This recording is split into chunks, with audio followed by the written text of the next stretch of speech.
আসসালামু আলাইকুম সবাইকে। জামাত শরিয়া আইন করবেন ভালো কথা, কিন্তু দেখেন মানুষ কিন্তু আপনারা আমি আমি যেহেতু নির্বাচন খুব সামনে তাই এই কথাগুলো বলতেছি। এই কথাগুলো আমার সুপ্ত ছিল কথাগুলো। সেটা হচ্ছে আমরা আপনাদের কাছে অনেক অনেক আশা করি। আমরা আপনাদের কাছে অনেক বেশি আশা করি। হ্যাঁ, আমি আবারও কথাটা বলি যে আমরা আপনাদের কাছে অনেক বেশি আশা করি। জনতার কাতার থেকে কথাটা বললাম জামাত।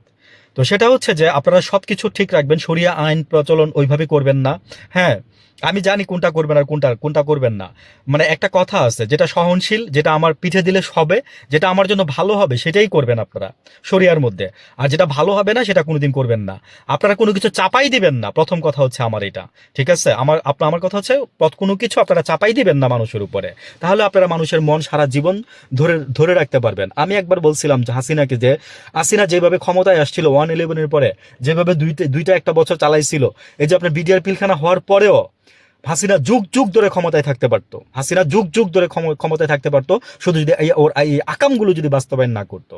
আসলে আকাম তো আমি জানি না যে কেন আমাদের এই দেশের মানুষ, রাষ্ট্রপ্রধানরা তারা এমন হয়, এবং তাদের যে নেতা মন্ত্রীরা আছে তারাও যে কেন এমন হয় আমি জানি না। যে ভাই, আপনার দেশেই তো আপনাদের আত্মীয় স্বজনরাই তো সবাই মিলিত দেশ বা বসবাস করতেছেন, তাই না? তাহলে কেন আপনারা এই জিনিসগুলোকে এরকম করেন? তো আমার কথা হচ্ছে যে শরিয়া আইনে যদি দেশ এবার চালান, আপনারা চালান।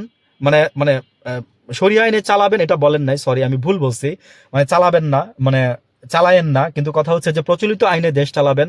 হ্যাঁ, আর আমার যেই চাওয়াগুলো আছে আপনার কাছে, আমি জনগণের কাতার থেকে একটা একটা করে চাবো আপনাদের কাছে। ঠিক আছে, ভালো হলে ভালো বলবেন, খারাপ হলে খারাপ বলবেন, কোনো সমস্যা নাই। আমার কথা হচ্ছে প্রত্যেকটা নাগরিকের উচিত আপনাদের এই যে আপনাদের নাগরিক অধিকারগুলো আপনাদের আদায় করে নেওয়া এই সরকারের কাছ থেকে। ঠিক আছে, আমি আপনাদেরকে বলবো যে আপনারা যে নাগরিক অধিকার আছে, আপনি ট্যাক্স দেন, আপনার একটা আয়ের একটা অংশ সরকার নিয়ে যায়। আপনি না দিলেও আপনি দিতে বাধ্য হন উতপ্রুত ভাবে। কিন্তু আমার কথা হচ্ছে যে আপনি এই ট্যাক্স দেওয়ার বিনিময়ে আপনার অধিকারগুলো আপনি বুঝে নেবেন না। অবশ্যই আপনি বুঝে নেবেন আপনার অধিকার। কারণ হচ্ছে যে আপনার অধিকার বুঝে নেওয়া একটা মানে ফরজ কাজের মতো আমি বলবো। ঠিক আছে, আমি জানি না যে মানে যারা এগুলো দিতে চায় তারা কতটুকু মন মানসিকতা নিয়ে এগুলো করে। তো জামাত, আমি আপনাকে বলি, সেটা হচ্ছে যে আমরা চাই যে প্রথমে ন্যায় বিচার প্রতিষ্ঠিত হোক অফিস আদালতগুলোতে। তারপরে হচ্ছে যে মানুষের নিরাপত্তা।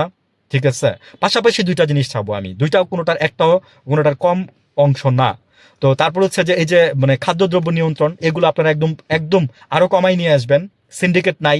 মানুষ 1.5 বছরে, গত 10 বছরে 20 টাকা কেজি আলু খাইছে কিনা সন্দেহ আছে, খাচ্ছে 1.5 বছর ধরে। তারপরও কিছু কিছু অকৃতজ্ঞ মানুষ আছে, বলে যায় ডলারের জন্য কিছু জিনিসের দাম বেড়ে যায়, এগুলো মানুষ বুঝে না, সাধারণ মানুষ। তো আমরা এই তিনটা জিনিস আপাতত আপনাদের কাছে চাবো। আর হাদি ভাইয়ের হত্যার বিচার, এই চারটা জিনিস আমরা আপনাদের কাছে চাবো।